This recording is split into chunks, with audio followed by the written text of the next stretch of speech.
Welcome to the Deep Dive from the All Sorts Podcast Network. We plunge into the most compelling stories, bringing you the core insights so you're not just informed, you're fascinated. Yeah, I want you to really get it.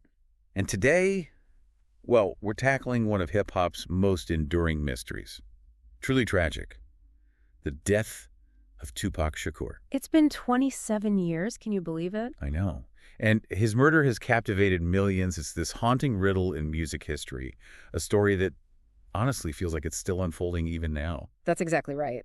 And our mission today is to, try and unravel some of the complex layers around Tupac's death. We're going to dive into Death Row Records, that whole volatile scene. Oh, yeah. The infamous East Coast, West Coast hip-hop rivalry, which was just huge back then. Defined an era. Totally. And then the specific events leading up to that fateful night in Las Vegas. September 96. The immediate aftermath. And then, crucially, the surprising recent breakthroughs in the investigation. Things that have brought maybe some long-awaited answers or at least progress. And to do that, we've pulled from quite a lot. We're talking detailed historical accounts of death row, the latest AP reports on the new arrests. Yeah, the Keefe D situation. Exactly. Yeah. And even direct interviews, memoirs from key figures who were actually involved. Right, people who were there. Our goal really is to pull out the most important nuggets of knowledge for you, help you understand not just what happened, but maybe why this story continues to resonate so deeply, why it's still so compelling after all this time. Definitely. So let's unpack it. Let's start at the foundation, maybe. The West Coast Sound, Death Row Records, where Tupac eventually landed. Okay, so Death Row Records, founded back in 1991. Mm-hmm. It was quite the group of founders, right? Mhm. The DOC, Dr. Dre, Suge Knight. Dick Griffey, Harry-O, a real mix. Yeah. And this label, it wasn't just a record company, it was a cultural force. Absolutely exploded. Instantly multi-platinum success right off the bat. You had West Coast giants like Dr. Dre, Snoop Dogg. And then, later Tupac. But beyond the music, Death Row quickly got this reputation, this very distinct, often aggressive culture around it. That's a really crucial point. It wasn't just the hits. The stories surrounding Death Row, they painted this picture, didn't they? Like street ethics kind of merging, maybe clashing with the music business. Oh, definitely. Can you talk a bit more about Suge Knight?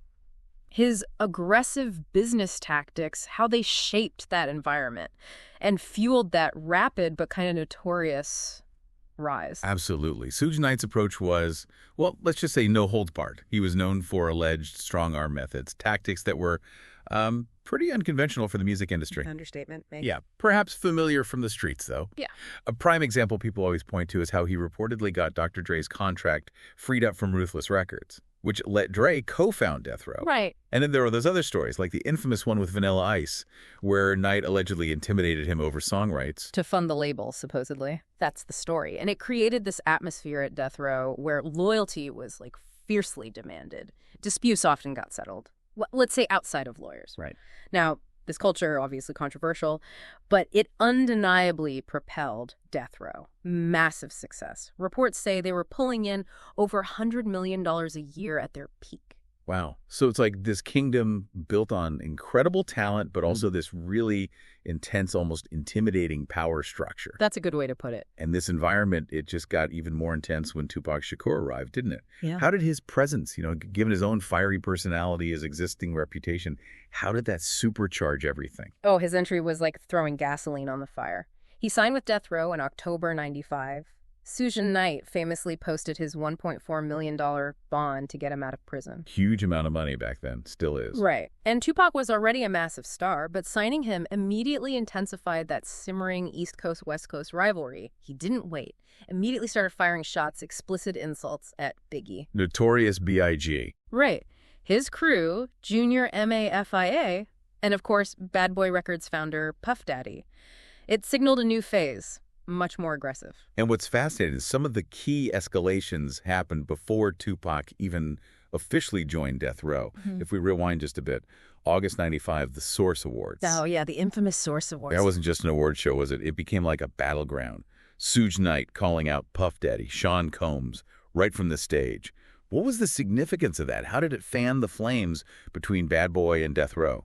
That moment was totally pivotal. It was almost like a public declaration of war. Knight got up there, criticized Combs for supposedly being too involved, ad-libbing on his artist tracks, being in all the videos. Dancing, I think was the quote. All on the records, dancing, yeah.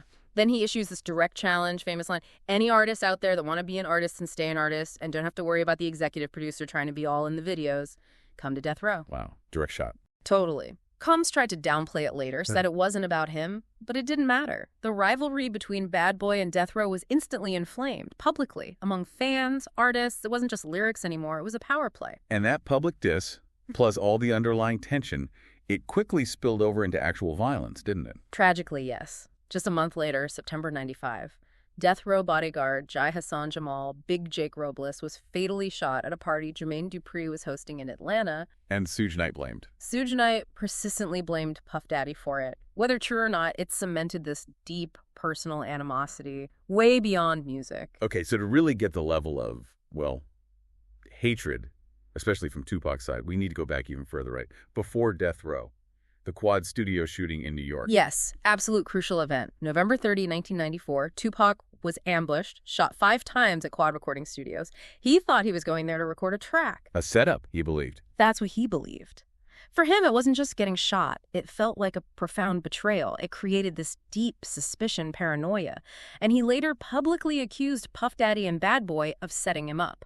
A claim Combs has always denied. Consistently denied, yes. You can just imagine the psychological impact of an attack like that, especially on someone like Tupac. How did that suspicion, those raw emotions, how did they then play out in the music? The lyrical warfare? Almost immediately, and with, devastating effect. Shortly after that 94 shooting, Biggie released Who Shot Ya? Oh, the timing. The timing was just so suspicious.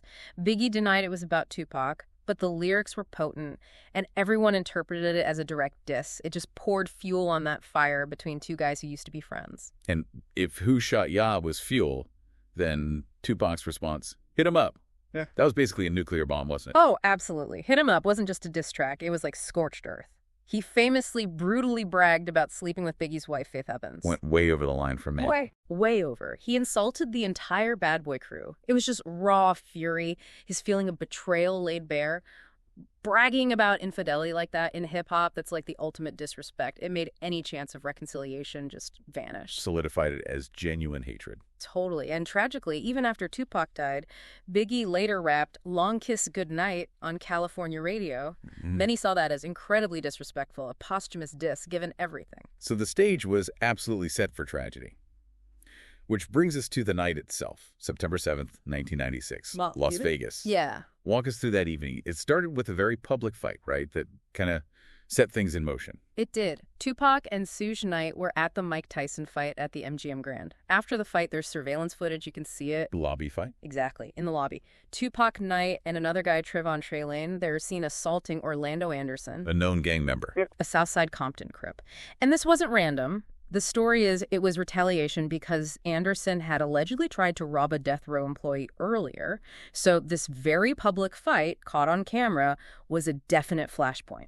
Okay, so a public assault, targeting a gang member, and then just hours later, the climax.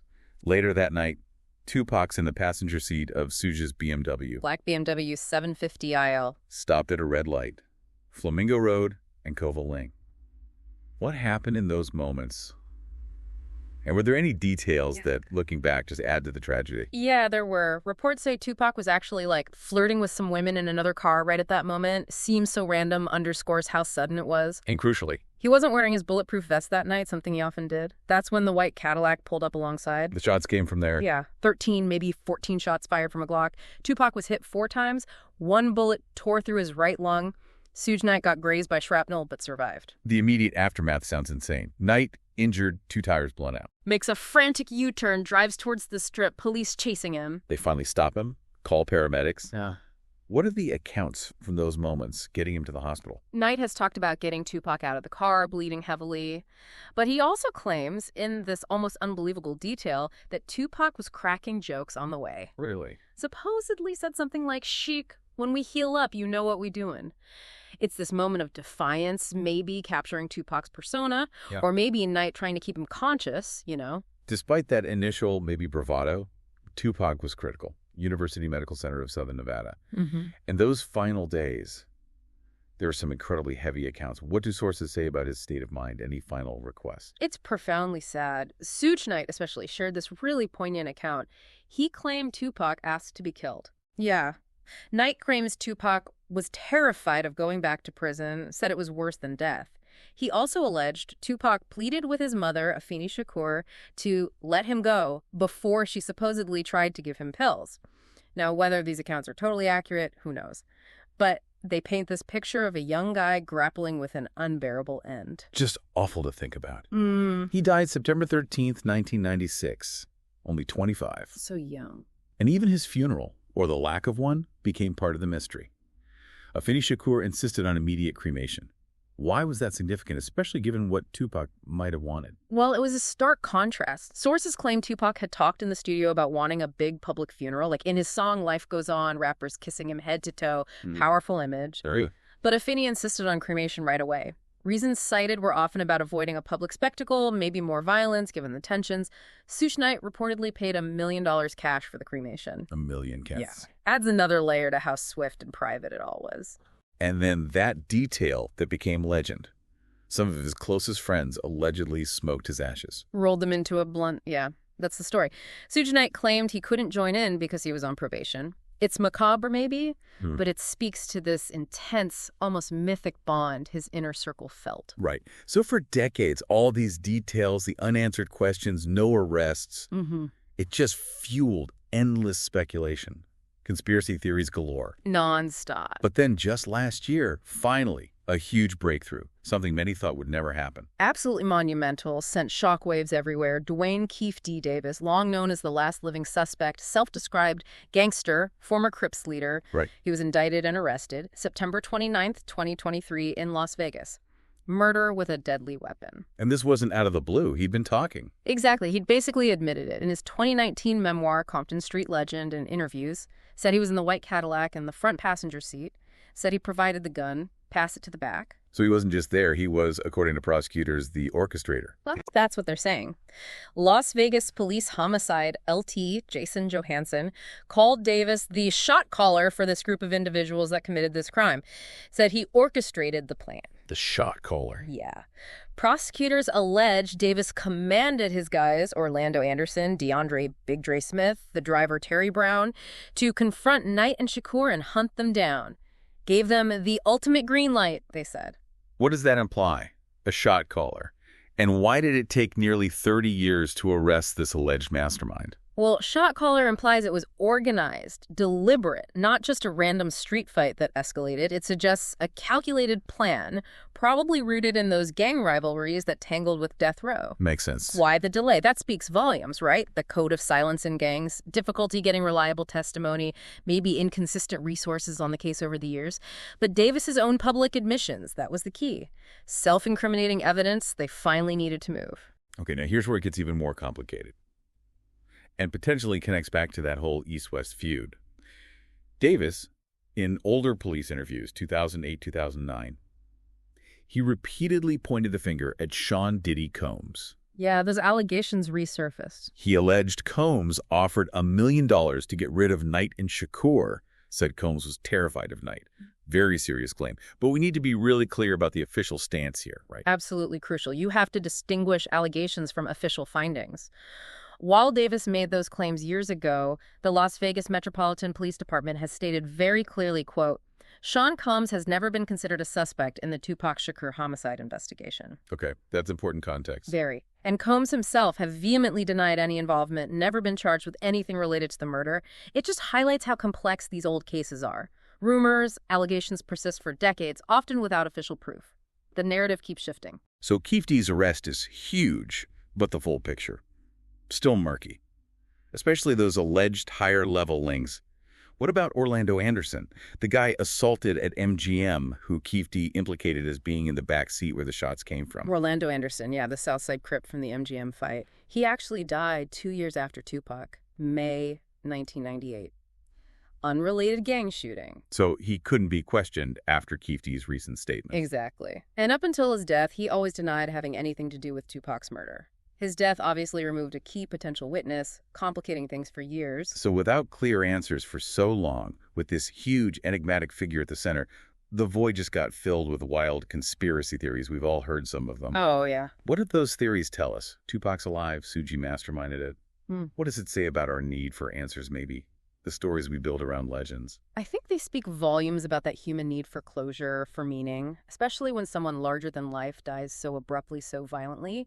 You get theories Tupac faked his death, maybe inspired by Machiavelli, his whole Machiavelli alias. The anagram Am Alive K. Right. People saying he's in Cuba, maybe Castro helped him, or he's under CIA protection. The CIA actually had to deny it. These theories thrive on that lack of official closure and just the sheer mystique around Tupac. And then the darker one. Suge Knight himself orchestrated it. That's a huge accusation considering he was right there. Got hit himself. Yeah, that's a theory floated in documentaries. Suggests Knight arranged it for commercial gain. Make Tupac a martyr, not a competitor who might leave death row. Sometimes they try to link it to Biggie's death, too, like a cover-up. But the counter-argument is that Knight put himself in extreme danger being in that car. Seems counterintuitive if he planned it right. Ironically, being there, getting injured, it kind of served as his perfect alibi in the moment. Made him look like a victim, too. These theories stick around because they offer a more complete story, even if it's sensationalized, than the fragmented facts we had for so long. So what does all this mean for Tupac's legacy today? Beyond the music, his cultural impact is just massive, isn't it? Absolutely huge. He wasn't just a rapper. He was a poet, an activist, an actor. Rolls in juice, poetic justice. He really paved the way for rappers in Hollywood. And his thug life mantra. It evolved, didn't it? From seeming like it glorified crime to being a symbol of resilience for a lot of people. Definitely. Initially misunderstood, maybe, but it became this complex symbol, surviving oppression, finding agency against the odds. Tupac himself broke down the acronym, right? The hate you, give little infants Fs, everybody. Right, a call to understand the cycle. Exactly, a call for empathy, for change, not just endorsing crime. His raw honesty, addressing societal issues so personally that resonated deeply, still does. And you see his influence today. Artists like Kendrick Lamar, J. Cole, Drake. Yeah. What parts of his artistry keep inspiring them? It's undeniable. Kendrick Lamar, you hear it in the intricate storytelling, the social commentary woven into personal stuff. J. Cole has that introspective, unflinching honesty. Drake reflects maybe the melodic side, the emotion. They admire the lyrics, the political awareness, the charisma, just the fearlessness to speak truth, even when it was uncomfortable. His music, his persona, and yeah, the mystery around his death. It all keeps him relevant. It's clear then, despite Keith D's arrest, the deeper why, the full truth of the crime, the events around it, still debated, still speculated on. For sure. And Tupac and Biggie's murders, both unsolved for decades. Huge cautionary tales. Dangers of unchecked beef, the criminal underworld mixing with the music biz at the highest levels. Absolutely. This deep dive really shows how Tupac's death is just tangled up with that intense East-West rivalry, the power struggles at death row, and decades of questions, now punctuated by these recent legal moves. But still, like you said, the full narrative is layered, complex. Definitely not simple. Exactly. So even with an arrest, the full story of Tupac Shakur's death, tied up with so many powerful people, unresolved conflicts, it's still unfolding. What does that say about truth? About justice? The stories we build around legends when secrets can linger for nearly 3 decades, is the truth ever really simple? Or is the mystery itself maybe part of his enduring legacy? That's the question, isn't it? It keeps us asking, keeps us searching, and it keeps legends like Tupac alive in our minds. A question to definitely ponder. Thanks for joining us on this deep dive. If you found this fascinating, please remember to like, share, and subscribe to the All Sorts podcast on YouTube. We truly appreciate everyone who already has. Check out our other deep dives too. And follow us on X, Instagram, and Threads for more. Until next time, keep diving deep.